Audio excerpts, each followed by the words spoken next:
Les marchés financiers ont changé de cap cette semaine. Et vous n'allez pas croire ce qui a tout déclenché.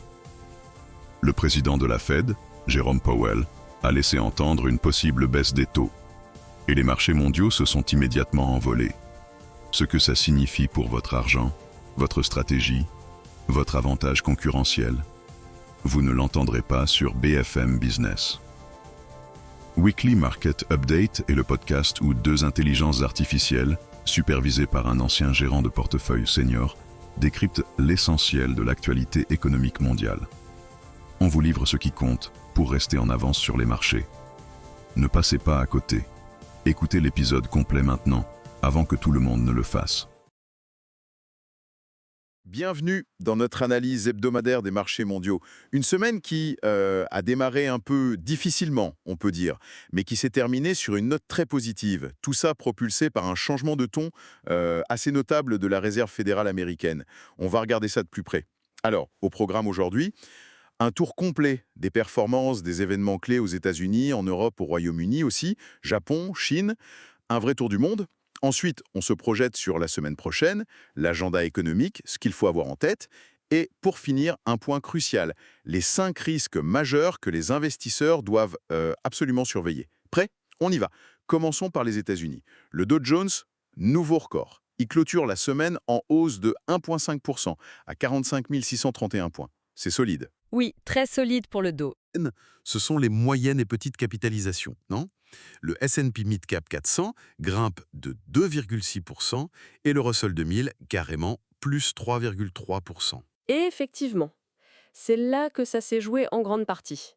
Et le catalyseur principal, c'est clair, ça a été le discours de Jerome Powell à Jackson Hole vendredi.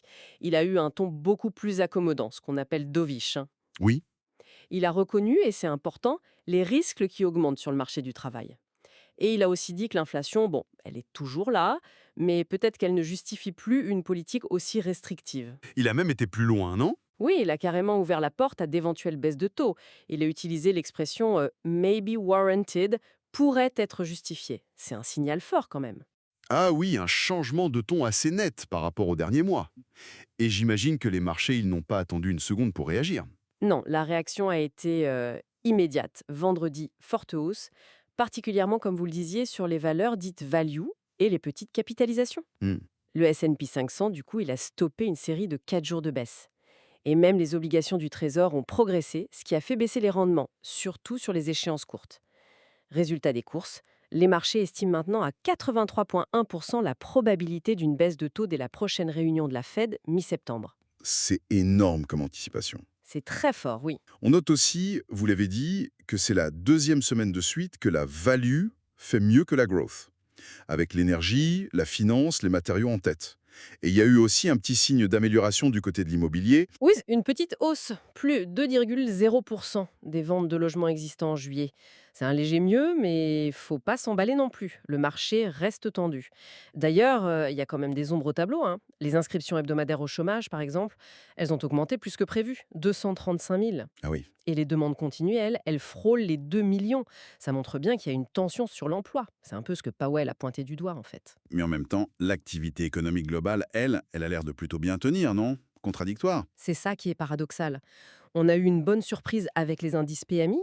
Le composite d'août est au plus haut de 2025, à 55,4. Et le PMI manufacturier, lui, est au plus haut depuis 39 mois, 53,3. Donc l'activité est là. Mais alors où est le problème? Le mais, c'est que ces mêmes entreprises, elles signalent une forte hausse des coûts des intrants. La plus forte depuis mai. Ah, et elles savent d'où ça vient? Oui, elles l'attribuent en grande partie aux tarifs douaniers. Et ça, c'est un point inflationniste potentiel qu'il va falloir surveiller de très près. Ça complique un peu l'équation pour la Fed. D'accord, très clair. Un tableau contrasté donc aux US. On traverse l'Atlantique, en zone euro. Est-ce qu'on a eu des signaux positifs aussi? Est-ce que le discours de Powell a eu un écho? L'Europe a aussi fini dans le vert, oui, mais avec ses propres dynamiques. L'indice Stoxx Europe 600 gagne 1,4%. C'est l'Italie qui a mené la danse cette semaine, plus 1,54%. La France progresse de 0,58% sur le CAC 40. L'Allemagne, elle, est restée plus stable. Et l'économie de la zone, elle tient? Oui, le PMI composite pour la zone euro est à 51,1. Ça marque un troisième mois consécutif d'expansion au-dessus de 50. C'est plutôt encourageant. Surtout que l'activité manufacturière, elle, a connu sa croissance la plus rapide depuis plus de 3 ans. L'Allemagne se stabilise, la France montre quelques signes d'amélioration. Bonne nouvelle alors. Oui, mais petit bémol quand même. La confiance des consommateurs, elle, recule un peu en août à moins 15,5. D'accord. Et juste à côté, au Royaume-Uni? Le FTSE 100 a aussi atteint un record hebdomadaire, plus 2,0%. Belle performance. Oui, belle performance de l'indice, mais le contexte est assez différent. Très différent même. C'est-à-dire? L'inflation britannique, elle, a réaccéléré en juillet. 3,8% sur un an. Et surtout, l'inflation des services grimpe à 5,0%. Ah oui, ça c'est un problème pour la Banque d'Angleterre. Exactement, ça augmente la pression sur la BE pour qu'elle reste vigilante, voire qu'elle resserre encore. Alors que l'économie, elle, tient bon pour l'instant. Le PMI composite est à 53,0, tiré par les services. Et même l'immobilier montre une certaine résistance, avec des prix en hausse de 3,7% sur un an en juin. C'est un vrai casse-tête pour eux. On voit bien ces divergences qui se creusent entre les banques centrales. Cap sur l'Asie maintenant. Le Japon, lui, a semblé un peu sous pression cette semaine. Le Nikkei perd 1,72%. Pourquoi? Oui, le Japon est dans une situation un peu plus tendue. Le rendement de l'obligation d'État à 10 ans est remonté à 1,61%. C'est près de son plus haut niveau en 17 ans, c'est pas rien. Et l'inflation là-bas? Elle reste élevée. L'inflation sous-jacente, le core CPI, est à 3,1% en juillet. C'est bien au-dessus de la cible de 2% de la Banque du Japon, la BOJ. D'accord. Et pour compliquer les choses, les exportations ont chuté de 2,6% en juillet. On pense que c'est lié aux tarifs américains et à une demande mondiale plus faible. Du coup, le marché commence vraiment à anticiper une nouvelle hausse de taux de la BOJ, peut-être même dès octobre. Un contexte assez tendu au Japon donc? On termine notre tour du monde par la Chine. Là, l'ambiance était complètement différente sur les marchés continentaux, non? Ah oui. Radicalement différente, le CSI 300 s'est envolé de 4,18%, Shanghai plus 3,49%, des niveaux inédits depuis 10 ans. Incroyable. Et Hong Kong? Beaucoup plus modeste. Le Hang Seng gagne seulement 0,27%. La vraie euphorie, c'était sur le continent. Et qu'est-ce qui explique cette flambée? Ça semble vraiment tiré par les investisseurs particuliers chinois. Ils réagissent à ce qu'ils perçoivent comme une amélioration des relations commerciales entre la Chine et les États-Unis. Mais il y a un risque, j'imagine. Oui, et un gros. Le financement sur marge, l'achat d'actions à crédit par ces particuliers, il a atteint son plus haut niveau depuis la grosse bulle de 2015. On n'est plus qu'à 10% des records historiques de l'époque. C'est énorme. Avec des taux bas en Chine et peu d'alternatives de placement, les ménages se ruent sur les actions. Ça sent un peu la surchauffe, ce financement sur marge massif. C'est un phénomène à surveiller de très très près, oui. C'est potentiellement explosif. D'accord. Merci pour ce panorama mondial, c'était très clair. Alors projetons-nous maintenant sur la semaine qui vient, du 25 au 29 août. L'agenda américain a l'air chargé. Oui, assez chargé. Lundi et mardi, on aura des indicateurs immobiliers. Mardi aussi, les commandes de biens durables, c'est important pour voir l'investissement des entreprises. Jeudi, on aura la deuxième estimation du PIB américain pour le T2. Ça pourrait affiner un peu la lecture de la croissance passée. Et aussi les inscriptions au chômage comme chaque semaine. Mais le point d'orgue, le chiffre que tout le monde va attendre, c'est vendredi, j'imagine. Absolument.